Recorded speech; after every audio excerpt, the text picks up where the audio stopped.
Welcome student, Subhash English school की online classes में आप सभी का स्वागत है। आज हम पढ़ेंगे क्लास 8 पार्ट 15 शहीद की माँ। शहीद की माँ कौन? बिस्मिल की माता जी। इसके लेखक है योगेश चंद्र शर्मा। बिस्मिल एक क्रांतिकारी नेता थे जिन्होंने हमारे देश को आज़ाद कराने के लिए अपनी जान दे दी थी। ये बहुत ही अच्छा लेसन है, इसको आपको ध्यान से सुनना है। स्वतंत्रता संग्राम में क्रांतिकारियों की महत्वपूर्ण भूमिका रही है। आप सभी जानते हैं कि स्वतंत्रता प्राप्त करने में क्रांतिकारियों की बहुत महत्वपूर्ण भूमिका रही है। इन्होंने अपना सब कुछ बलिदान कर दिया है हमारे देश के लिए। क्रांतिकारियों को अंग्रेज से लड़ने के लिए हथियारों की आवश्यकता थी। क्रांतिकारी जो थे उनको अंग्रेजों से लड़ने के लिए किसकी आवश्यकता पड़ती थी? हथियारों की। गोला, बारूद, बम, इसकी सबकी आवश्यकता क्रांतिकारियों को पड़ती थी। हथियार खरीदने के लिए उन्हें धन चाहिए था। अभी हथियार खरीदने के लिए धन की भी आवश्यकता होती है, धन होता है तभी हथियार खरीद सकते हैं। इस कार्य के लिए वे भारतीयों से धन लेने की अपेक्षा ब्रिटिश सरकार का खजाना लूटना श्रेष्ठकर समझते थे। मतलब इस धन के लिए वो क्या करते हैं? भारतीयों से धन नहीं लेते थे, वो क्या करते थे? ब्रिटिश सरकार का जो खजाना रहता था, इधर से उधर जहाँ खजाना पहुँचाया जाता था, बीच में ये लोग क्या करते थे? उस धन को लूट लेते थे। क्रांतिकारियों के जासूसों ने उन्हें सूचना दी कि अमुक तारीख को अमुक ट्रेन से सरकारी खजाना दिल्ली जाएगा। क्रांतिकारी जो रहते थे इनके जासूस होते थे, ये इनको सूचना देते थे कि इस तारीख को ये जो खजाना है अमुक स्थान पर ले जाया जाएगा। तो क्रांतिकारियों ने उस खजाने को लूटने की योजना बना ली। तो क्रांतिकारियों ने जो खजाना था उसे लूटने की योजना उन्होंने बना ली। क्रांतिकारियों के दल हुआ करते थे। क्रांतिकारियों के दल ने काकोरी नामक स्थान पर ट्रेन को रोका और खजाना लूट लिया। ये जो था ये काकोरी कांड था। ये जो खजाना लूटा गया था इसको कौन सा कांड कहा गया था? काकोरी कांड। और काकोरी नामक स्थान पर ट्रेन को रोका और खजाना इन लोगों ने लूट लिया। रामप्रसाद बिस्मिल इस योजना में सम्मिलित थे। रामप्रसाद बिस्मिल जो थे इस योजना में सम्मिलित थे। उन्होंने इस खजाने को लूटने में अपना सहयोग दिया था।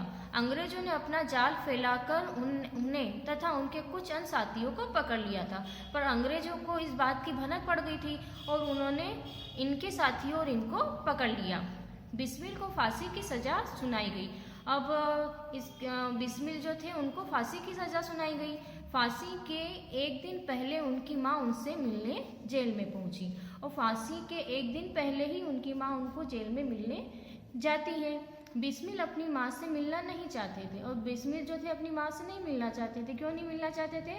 कि उनकी माँ अगर भावुक हो जाएगी, उनके आंसू को देखकर वो उनके कदम जो है डगमगा जाएंगे। मतलब वो अपने देश पर निछावर नहीं हो पाएंगे, अपना बलिदान नहीं दे पाएंगे, इसलिए वो अपनी माँ से नहीं मिलना चाहते थे। उन्हें भय था कि कहीं उनसे मिलकर माँ का हृदय द्रवित ना हो जाए। द्रवित यानी रोना, या उनका मन जो है वो भर ना जाए।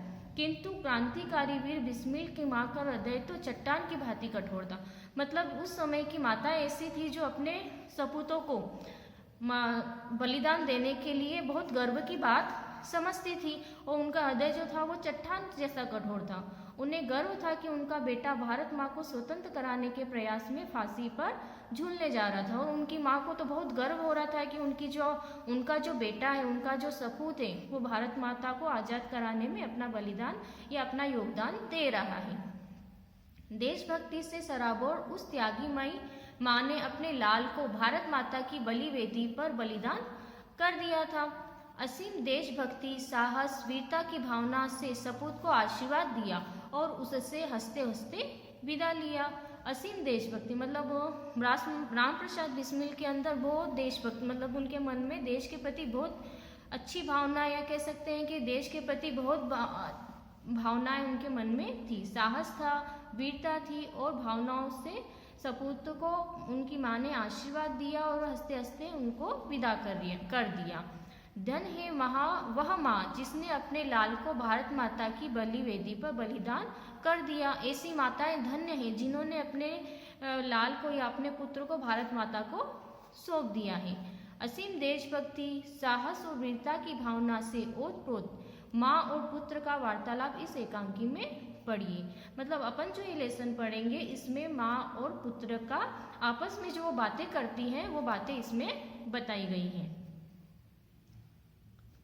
जल जेल की कोठरी का दृश्य। अब जेल की जो कोठरी रहती है, राम प्रसाद बिस्मिल को जहाँ रखा जाता है वहाँ का दृश्य इसमें बताया गया है।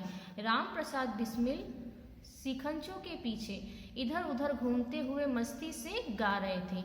ये आप सभी जानते हैं कि ये जो 4 पंक्तियाँ लिखी गई है वो राम प्रसाद बिस्मिल ने लिखी हैं। बहुत प्रसिद्ध और बहुत अच्छी ये पंक्तियाँ हैं। सरफरोशी की तमन्ना अब हमारे दिल में है, देखना है जोर कितना बाजुए कातिल में है, सिर्फ मिट जाने की हसरत एक दिले बिस्मिल में है, अब तेरी हिम्मत की चर्चा गैर की महफिल में है। इसका अर्थ ये बताया गया है, मतलब इसका अर्थ हम समझते हैं तो राम प्रसाद बिस्मिल के मन में ये भावना थी कि सरफरोशी की तमन्ना अब हमारे दिल में, मतलब हमारे मन में तो बस ये है कि इस देश के ऊपर हमें मर मिटना है, देखना है जोर कितना बाजुए कातिल में, हमें तो देखना है कि इन अंग्रेजों की भुजाओं में कितनी ताकत है जो हम क्रांतिकारियों को रोक सकते हैं, सिर्फ मिट जाने की हसरत एक दिले बिस्मिल में है। बस बिस्मिल के मन में तो यही है कि इस भारत माता पर हम निछावर हो जाए या मिट जाए, अब तेरी हिम्मत की चर्चा गैर की महफिल में है। मतलब गैर की महफिल यानी अंग्रेजों की महफिल, या एक अंग्रेज जब साथ में मिलकर बातें करते होंगे तो ये बातें करते होंगे कि इन देशभक्तों में या क्रांतिकारियों में कितनी हिम्मत है। गीत की समाप्ति के साथ ही जेलर प्रवेश करता है। गीत समाप्त होता है उसी के साथ क्या होता है, जेलर जो रहता है वो अंदर जाता है। जेलर एक भारतीय है। राम प्रसाद बिस्मिल के प्रति उनकी आंखों में अपनापन है। जेलर जो था वो भारतीय था और राम प्रसाद बिस्मिल के लिए उनके मन में अपनापन था। जेलर प्रवेश करते हुए पंडित राम प्रसाद बिस्मिल, जेलर जो रहता है वो अंदर आता है और राम प्रसाद बिस्मिल से बोलते हैं। बिस्मिल मुस्कुराते हुए जेलर की तरफ देखते हैं। जेलर साहब फरमाइए क्या बात है। जेलर तुमसे कोई मिलने आया है। बिस्मिल मुझसे मिलने कौन आया है। जेलर तुम्हारी माँ। बिस्मिल कहते हैं मुझसे कौन मिलने आ सकता है। जेलर बताते हैं कि तुम्हारी माँ आई है। बिस्मिल प्रसन्नता से, बिस्मिल पहले तो प्रसन्न होते हैं, मेरी माँ, कुछ सोचकर अचानक उदास हो जाते हैं। कुछ सोचते हैं कि क्या होगा, एक दिन की जिंदगी बची और माँ मेरे से मिलने आई, तो इस बात को सोचकर वो उदास हो जाते हैं। लेकिन नहीं जेलर साहब, मैं अपनी माँ से नहीं मिल सकूंगा। वो जेलर से मना कर देते कि मैं अपनी माँ से नहीं मिल सकूंगा। जेलर आश्चर्य से, यह तुम क्या कह रहे हो, माँ से क्यों नहीं मिल सकोगे। जेलर जो रहता है वो आश्चर्य में पड़ जाते हैं कि अपनी माँ, उनकी माँ उनसे मिलने आई और वो क्यों नहीं मिलना चाहते हैं। बिस्मिल जेलर साहब अपनी माँ से नहीं मिल पाऊंगा। जेलर लेकिन क्यों, कल तुम्हें फांसी होने वाली है और तुम आखिरी बार अपनी माँ से विदा भी नहीं लोगे। जेलर कहते हैं कि कल तो तुम्हें फांसी हो जाएगी और आज का दिन जो है वो आखिरी है, आज अपनी माँ से तुम मिल लो। बिस्मिल मजबूर हूँ जेलर साहब, केवल एक दिन की मेरी इस जिंदगी को देखकर माँ को कितना दुख होगा। बिस्मिल समझते कि मेरी बस एक दिन की जिंदगी बची और इस एक दिन की जिंदगी को देखकर कौन सी माँ जो है वो दुखी नहीं होगी, इसे आप नहीं जान सकेंगे। मुझे डर है कि माँ की भीगी आंखें कहीं मेरे कदमों को डगमगा ना दे, मुझे मेरी मौत के लिए अफसोस ना होने लगे। मतलब मेरे जो कदम आगे बढ़े हैं स्वतंत्रता के लिए, उसको वो मेरी माँ के आंसू डगमगा ना दे और मुझे मेरी मौत पर अफसोस ना होने लग जाए कि मैं ऐसे ही मर रहा हूँ। जेलर व्यंग से, मतलब हंसते हुए जेलर उनसे पूछते हैं, इसका मतलब हुआ कि तुम्हें अपने आप पर भरोसा नहीं। बिस्मिल ऐसा न कहिए जेलर साहब, मैं चट्टान की तरह अटल हूँ। तो मेरा जो इरादा है वो चट्टान की तरह है। ईश्वर को अर्पित किए गए किसी फूल की मुस्कान मेरी रग रग में, मतलब मेरा जो शरीर है या जो मैं जो हूँ वो ईश्वर की तरह अपने मतलब ईश्वर को अर्पित किए गए फूलों की तरह हूँ, जिसे मेरी माँ ने भारत माता को अर्पित कर दिया है। लेकिन तब भी जेलर साहब माँ से मिलने की हिम्मत में नहीं जुटा पा रहा हूँ, क्षमा चाहता हूँ। माँ से भी मेरी ओर से क्षमा मांग लेना, मैं उनसे नहीं मिल सकूंगा। यकायक राम प्रसाद बिस्मिल की माता वृद्धा माँ प्रवेश करती है और ये दोनों बातें करते रहते हैं। उनकी वृद्धा माँ जो रहती है वो अंदर आ जाती है साधारण वेशभूषा में। उनकी माता जो रहती है वो साधारण वेशभूषा में रहती है। माँ प्रवेश करते हुए क्या कह रहा है राम प्रसाद, माँ से नहीं मिलेगा, मुझसे नहीं मिलेगा, तू जरा एक बार मेरी ओर तो देख कर कहना, तो सही। माता को जो रहता है वो क्रोध आ जाता है कि क्या तुम मुझसे नहीं मिलना चाहता है, पहले मेरी ओर देखकर बताओ। आपसे भी कभी कभी अपनी आपकी माँ कुछ बात या आप लोग छुपाते हो तो पूछते हैं तो मेरी ओर देख के बताओ, ऐसा बोलते हैं ना। वैसे उनकी माँ बेटे से रामप्रसाद बिस्मिल जी से बोलती है, बिस्मिल आश्चर्य से माँ तुम, मतलब वो आश्चर्य से देखने लग जाते हैं कि मैं तो मना ही कर रहा था और माँ अंदर आ गई। माँ हाँ मैं ही तो हूँ, क्या अपनी माँ को पहचान भी नहीं सकता। बिस्मिल ऐसे मत बोलो माँ और क्या बोलूं, अपने देश का ऐसा दीवाना बना कि जन्म देने वाली अपनी माँ को ही भूल गया मुझसे मिलने को भी तेरा जी नहीं चाहता। बिस्मिल मुझे गलत मत समझो माँ, मेरा मतलब यह नहीं था। मैंने तो माँ बात कर स्नेह से, माँ जो है वो स्नेह से उनसे बोलती है, अब रहने भी दो, अपनी सफाई मैं सब जानती हूँ। तुम अपनी माँ को भले ही भूल जा, पर मैं अपने बेटे राम प्रसाद को खूब जानती हूँ। तूने सोचा होगा कि तुझे इस हाल में देखकर मुझे शायद दुख होगा, मुझे मौत की गोद में देखकर मेरी आंखों से परनाले बहने लगेंगे। बिस्मिल हाँ माँ, मेरा मतलब यही था। माँ मैं सोच भी नहीं सकती बेटा कि तुम मुझसे अपनी माँ को पहचानने में भूल हो सकती है। कैसे भूल गया कि मैं रामप्रसाद बिस्मिल की माँ हूँ। जिस भारत माँ के लिए तू कुर्बान हो रहा है वह केवल तेरी ही माँ नहीं, वह तो मेरी भी माँ है, तेरे बुजुर्गों की भी माँ है, इस सारे देश की माँ है। अभी जो हमने ये पैराग्राफ पढ़ा इसमें माँ और बेटे आपस में ये बातें करते हैं कि ये जो तुम मुझसे नहीं मिलना चाहता, क्या तुम अपनी माँ को नहीं पहचानता। जो तेरी माँ भारत माता है वो भी मेरी भी माँ है, हमारे बुजुर्गों की भी माँ है और हमें उसके प्रति आदर की भावना रखनी चाहिए। बिस्मिल भावावेश में मैंने समझा था कि माँ मतलब बिस्मिल जो रहते हैं वो भावावेश मतलब रोने लग जाते हैं, भाव से उनकी आत्मा जो रहती है वो भर जाती है। माँ अन्य साधारण स्त्रियों की तरह मैं भी रोने चीखने लगूं। तूने क्या यह सोचा कि जिस माँ ने तुझे बचपन से त्याग, वीरता और देश प्रेम का पाठ पढ़ाया वह आज अपनी मेहनत को फलते फूलते देखकर फूली न समाएगी। आज का दिन मेरे लिए सबसे बड़ी खुशी का दिन है। उनकी माँ जो है अपने बेटे से बोलती, रामप्रसाद बिस्मिल से बोलती है कि मैंने बचपन से ही तेरे को त्याग, वीरता और देश प्रेम का पाठ पढ़ाया और आज जब तू अपना कुर्बानी देने जा रहा है अपनी भारत माता के ऊपर तो मैं तुम पर गर्व क्यों नहीं करूँगी। बिस्मिल मुझे अपने विचारों के लिए अफसोस है माँ। बिस्मिल सोचते कि मैंने जो आपसे न मिलने की बात कही उस पर मेरे को बहुत अफसोस हो रहा है। माँ नहीं मेरे लाल, आज के दिन किसी का अफसोस न कर, तू कुर्बानी की राह पर जा रहा है। मेरे बच्चे अफसोस मुझे है कि मेरा दूसरा बेटा अभी छोटा है। उनकी माँ जो आपस में बातें करती हैं कि मगर मेरा बेटा अभी छोटा, एक बेटा जो और है वो छोटा, अगर बड़ा होता तो उसको भी मैं भारत माता की गोद में डाल देती। बिस्मिल विश्वास रखो माँ, तुम्हारे इस बेटे के बलिदान से अनेक रामप्रसाद पैदा होंगे। रामप्रसाद बिस्मिल सोचते हैं कि मैं अगर बलिदान होता हूँ तो अनेक रामप्रसाद जो है वो पैदा हो जाएंगे, मतलब बहुत सारे क्रांतिकारी हमारे देश को आज़ाद कराने के लिए आगे आएंगे। वह दिन दूर नहीं है जब हमारा देश गुलामी के चुंगल से मुक्त हो जाएगा, मतलब स्वतंत्र हो जाएगा। लहलहाती जमीन हमारी अपनी होगी, ये सारी जो जमीन रहेगी मतलब जो अंग्रेजों ने अपना हक जमा लिया था वो हमारी हो जाएगी।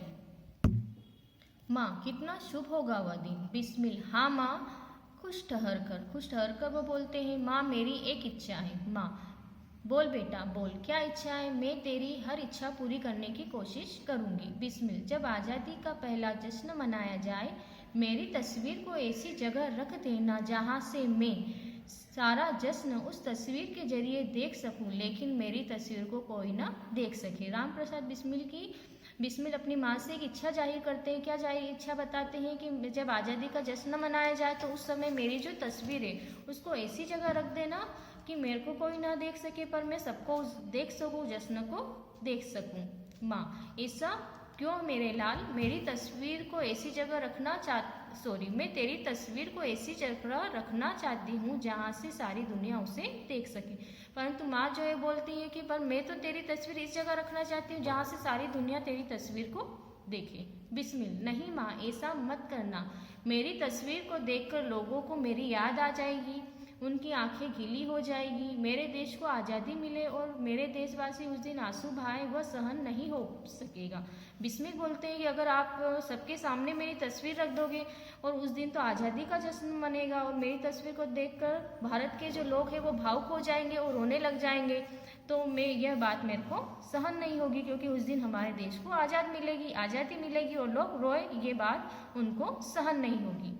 माँ भावावेश में, जैसा तू चाहता है वैसा ही होगा बेटा। जेलर घड़ी देखते हुए, क्षमा कीजिए समय काफ़ी हो चुका है। मतलब समय उनके मिलने का समय होता था पर समय जो उनका पूरा हो गया था। माँ अपनी साड़ी के पल्लू से बंधे हुए कुछ बेसन के लड्डू निकालती है। माँ जो रहती है अपने बेटे के लिए बेसन के लड्डू लाती है। ले बेटा, ये बेसन के लड्डू तेरे लिए बनाकर लाई हूँ। माँ के हाथ का यही अंतिम भोग है तेरे लिए। बिस्मिल आशय से, बेसन के लड्डू? माँ हाँ, तुझे बेसन के लड्डू बहुत अच्छे लगते हैं ना। बिस्मिल हिचकिचाते हुए, लेकिन माँ। बिस्मिल जेलर की तरफ देखता है और जेलर मुस्कुराकर स्वीकृति देता है। मतलब जेल में किसी से मिलने जाते हैं तो पहले अनुमति ली जाती है, तभी वो चीज़ें उनको दी जाती है। इसलिए बिस्मिल जो है जेलर के सामने देखते हैं और जेलर जो रहते हैं स्वीकृति, मतलब उनको खाने की स्वीकृति दे देते हैं। माँ मुस्कुराकर, चिंता न कर जेलर साहब से मैंने पूछ लिया है। बिस्मिल तो फिर लाओ माँ, अपने हाथ से ही खिला दो। प्रसन्नचित्त माँ बिस्मिल को लड्डू खिलाती है। बिस्मिल बस माँ, बचे हुए लड्डू मैं बाद में खा लूँगा। पर कुछ लड्डू बच जाते हैं, वो मना कर देते हैं कि इन लड्डू को मैं बाद में खा लूँगा। लड्डू लेकर अपने पास रख लेते हैं। माँ बिस्मिल के सिर पर हाथ फेरते हुए, अच्छा मेरे लाल, मैं चलती हूँ। बिस्मिल अच्छा माँ, ईश्वर करे अगले जन्म में भी तुम मेरी ही माँ बनो। वो मतलब भगवान से प्रार्थना करते हैं कि अगले जन्म में अगर मेरा होता है तो तुम मेरी ही माँ बनो, अगले जन्म में भी तुम ही मेरी माँ बनो, ऐसा वो चाहते हैं। माँ और फिर मैं तुझे इसी तरह कुर्बान करूँ, पाल पोस कर बड़ा करूँ। और गला रुझ जाता है, पर माँ तो सोचने लग जाती है कि उस जन्म में भी क्या ऐसा ही होगा कि उस जन्म में भी मुझे तुझे कुर्बान करना पड़ेगा, पाल पोस कर बड़ा करूँ और भारत माता को वापस अर्पित कर दूँ। ऐसा कर माता जो रहती है वो रोने लग जाती है। बिस्मिल आश्चर्य से, यह क्या माँ, तुझे अचानक क्या हो गया? पर बिस्मिल तो सोचते हैं कि ये क्या माँ, तुम तो अचानक रोने लग गई, अभी तो बलिदान की बातें कर रही थी, हमारे देश को उस समय तक तो आज़ादी मिल जाएगी। माँ जबरदस्ती हंसते हुए, कुछ नहीं बेटा, कुछ भी तो नहीं। कभी होता है नहीं कि हम जबरदस्ती हंसते हैं, मतलब गम होते हुए भी हंसना पड़ता है, इसी तरह उनकी माँ को जबरदस्ती हंसना पड़ रहा था। बिस्मिल तो फिर तुम्हारी आंखों में आंसू क्यों छलक आए? माँ उन्हें छलकने दे, उनकी चिंता क्यों करता है? बिस्मिल नहीं माँ, विदा की बेला में तुम्हारी आंखों में चमकने वाले ये आंसू मेरे कदमों को डगमगा रहे हैं। मतलब वो सोच रहे हैं कि अगर आप रोओगे तो मेरे जो कदम आज़ादी के लिए बढ़े हैं वो डगमगा जाएंगे, तो इसलिए तुम मत रो। माँ आश्रय और दुख से, राम प्रसाद। माँ जो रहती है वो आश्रय और दुख के साथ राम प्रसाद के सामने देखते हैं। यह क्या कहता है, जन्मभूमि पर नौछावर होने वाले बहादुर इस तरह की बातें नहीं करते, संसार की कोई भी शक्ति उनके कदम को नहीं डगमगा सकती। बिस्मिल मैं अब तक अड़िग हूँ माँ, मतलब मेरा जो निश्चय है वो अब तक अड़िग है, लेकिन तुम्हारी आंखों से बहने वाले दर्द को मैं सहन नहीं कर सकता। तुम दुखी रहोगी माँ तो मेरी आत्मा भी दुखी रहेगी। माँ तेरी कुर्बानी पर दुख, वह भी मुझे, यह तू क्या कह रहा है बेटा? बिस्मिल मैं नहीं कह रहा माँ, तुम्हारी आंखों से बहने वाले आंसू कह रहे हैं। तुम्हें कोई दुख है? उनकी माता जो रोने लग जाती है तो बिस्मिल सोचते हैं कि इनको मेरे मरने पर अफसोस हो रहा है। माँ हंसकर, पगले ये आंसू खुशी के आंसू हैं। पर माँ तो बोलती है कि ये तो आंसू जो है वो खुशी के हैं कि मेरा बेटा जो है, मेरा जो सपूत है वो भारत माता पर बलिदान होने जा रहा है। बिस्मिल खुशी के आंसू? माँ हाँ बेटा, पाल पोस कर अपनी संतान को अपने हाथों से देश के लिए कुर्बान कर देने में भी एक अजीब सी खुशी है। ये खुशी को प्राप्त करने का गौरव मुझे मिल रहा है। बिस्मिल मैंने तो समझा था कि माँ अब रहने भी दे, जेलर की ओर मुख कर। जेलर साहब अपने बेटे की फांसी के समय क्या मैं कल यहाँ रह सकती हूँ? जेलर नहीं मजबूर हूँ मैं, हुक्म नहीं है। मतलब माँ कितनी साहसी रही होगी जिन्होंने अपने बेटे की फांसी को देखने का भी वाक्य बोले।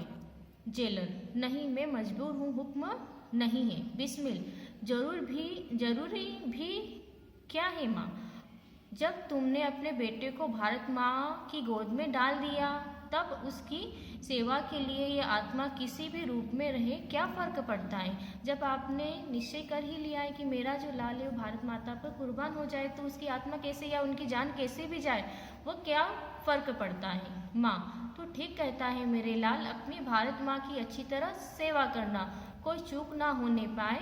बिस्मिल के सिर पर हाथ फेरती है। ये सारे वाक्य जो बिस्मिल के सिर पर हाथ फेरते हैं उनकी माँ बोलती हैं और बिस्मिल जो माँ के पैर छूते हैं। चलिए जेलर साहब, जेलर के साथ प्रस्थान करती हैं और माता उनके साथ चली जाती। बिस्मिल उस तरफ देखता रहता है, पर्दा धीरे धीरे गिरने लगता है।